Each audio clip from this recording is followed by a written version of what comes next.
by way of preface, before reading from Michèle's actual preface, that I've been translating poetry for nearly 60 years.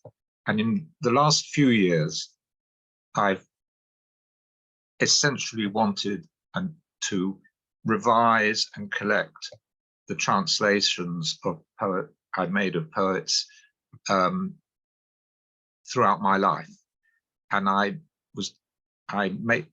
almost made a vow not to translate any new poets. It's just a question of priorities. However, through my work in France, or with French writers, I met Michèle. We're both associated with at least two of the great poets of the 20th century in France, Yves Bonnefoy and Claude Vigée. And when we read each other's books, and I could not resist the pleasure and the difficulty of translating a new poet for me, one I hadn't, i.e. one I hadn't previously translated. So that's the preface to the preface. And this is the first paragraph that Michèle wrote specially for this book. Scansion of the Dark is a complete sequence drawn from a longer book, Balbuciendo, stammering. This dark work, dense and harsh, gravitates around the experience of loss and farewell. Balbuciendo is composed in 3 movements: On the Blade of Farewell, Triptych for the Dead Father, and Scansion of the Dark, which is an alchemical attempt at transmuting loss into a scansion of shadows, into poetry. The years during which Scansion of the Dark was written were years of turning in on the self and of monastic poetical work, indissociable from a meditation on everyday life, focusing on the fundamental question posed by Rilke in his Letters to a Young Poet. Would you die if you were forbidden to write? And now we're going to read the translation first and then the original, which is not the usual way of doing it, but it's not unknown. So the first one is Forbidden Music.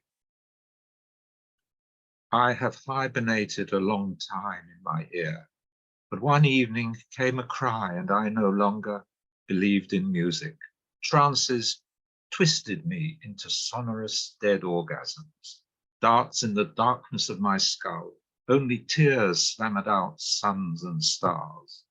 I have dared to bone up on music, leaving a large ventriloquial scar on my carcass. Now my feet are nailed to the molds of to the molds of words. How can I walk if music no longer leads the way, and if the soul of the violin burns from too much excrement of memory?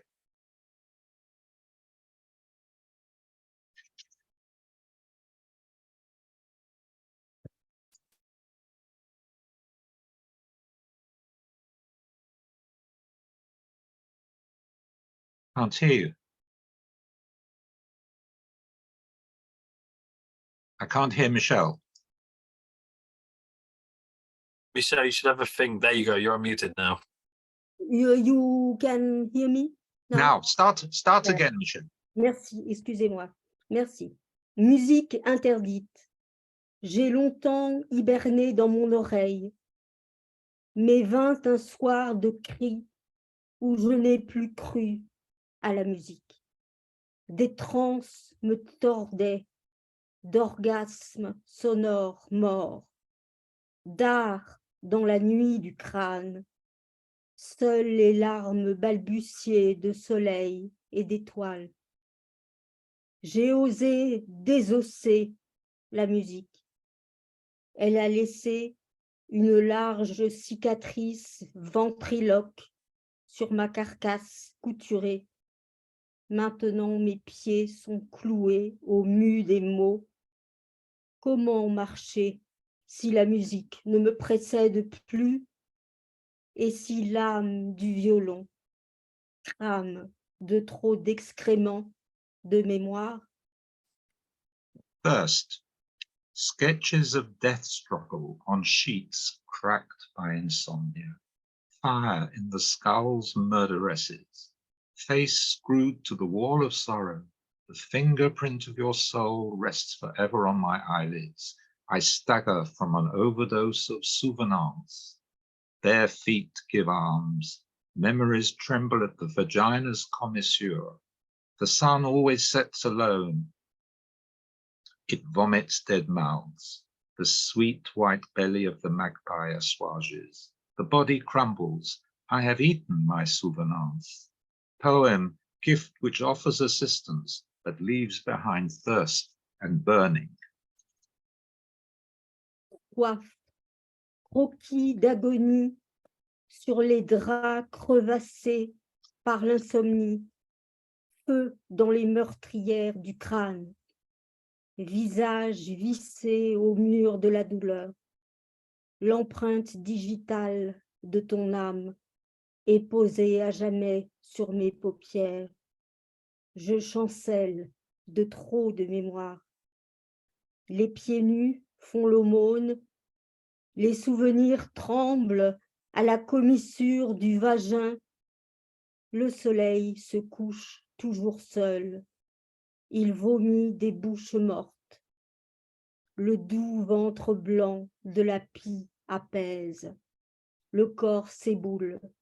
J'ai mangé ma mémoire. Poème, don qui porte secours, mais laisse la soif et la brûlure. Soliloquy. My name is solitude. I have burned in the abscess of a foreign tongue. Dumb. Now auricular sap knows. Sound storms burst in my head, gaping hole in the deep of the alphabet. My name is solitude, arborescence of anonymous words at the tips of my fingers. Did I believe I was snowing in the arms of sublime fool? Now I paint the scars of the invisible in black. This little haze of sounds trembling on the torn page suffices me. Soliloque. Je m'appelle seul. J'ai brûlé dans l'abcès d'une langue étrangère, muette. Maintenant, sève d'oreilles save. Orage de sons crève dans la tête, trou béant au fond de l'alphabet. Je m'appelle seul. Arborescence de mots anonymes au bout des doigts. Ai-je cru neiger entre les bras d'un fou sublime? Maintenant, je peins les cicatrices de l'invisible en noir. Ce peu de buée de son qui tremble sur la page déchirée me suffit. To a ghost. Rumor of mimosa in memory. What does memory murmur to the hope that listens to the falling stars as they crash to pieces in the eye? Traces of steps in the red snow of memory. Whose steps are these? Stains of cries. Whose these cries? Illegible memory deciphered as in dream, eyes blindfolded. Who haunts you? What ghost, masked and scarred with tears? Who gives the order? Shall the poem scan the dark, torn out of the ear? À un revenant, rumeur de mimosa dans la mémoire. Que murmure-t-elle à l'espoir qui écoute les étoiles filantes se fracasser dans l'œil? Traces de pas sur la neige rouge de la mémoire. De qui sont ces pas? Taches de cris. De qui ces cris? Illisible mémoire, déchiffrée comme en rêve, les yeux bandés. Qui te hante? Quel revenant au visage masqué et balafré de larmes qui ordonne? Sois le poème, scanner de l'obscur, arraché à lui. Two more poems. Is that, are we on all right for time, Aaron? Yeah. To listening. Hail falling in the head, round of thorns. I gnaw the bones of a former love. Asthma of memory. Spasms of the past. the knife of the cry kneels in the belly and prays, and no stump of silence to paint the darkness of the nights. At what moment does the word lie? Listening knows which opens up the skull of sounds and caresses with its anonymous hands the gaping, stuttering words. Its skin of spring water calms the breath and lets names snow out of the navel of darkness. À l'écoute, chute de grêle dans la tête, ronde de ronces, je ronge les os d'un ancien amour, asthme de la mémoire, spasme du passé, le couteau du cri s'agenouille dans le ventre et prie, et pas un moignon de silence pour peindre le noir des nuits. À quel moment le moment, l'écoute, le sait, qui ouvre le crâne des sons et caresse de ses mains anonymes les mots béants et bègues. Sa peau d'eau de source apaise le souffle et laisse des noms neigés hors du nombril du noir. There's a note to this poem, line 6, untranslatable pun in the original. À quel moment le mot ment? At what moment does the word lie? Finally, to colour. I thought I scratched the sky till it bled, but the sky does not bleed.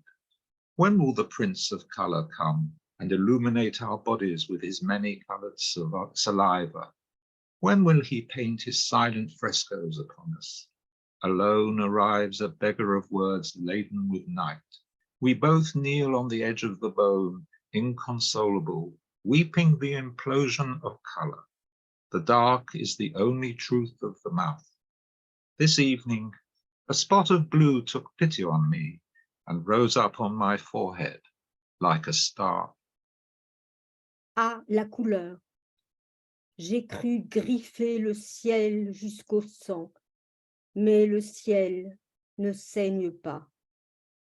Quand le prince de la couleur viendra-t-il enluminer nos corps de sa salive multicolore? Quand peindra-t-il en nous ces fresques silencieuses? Seul vient un mendiant de mots chargé de nuit. Nous nous agenouillons tous deux au bord de l'os, inconsolables, pour pleurer l'implosion de la couleur. Le noir est la seule vérité de la bouche. Ce soir, un peu de bleu a eu pitié de moi et s'est posé sur mon front comme une étoile.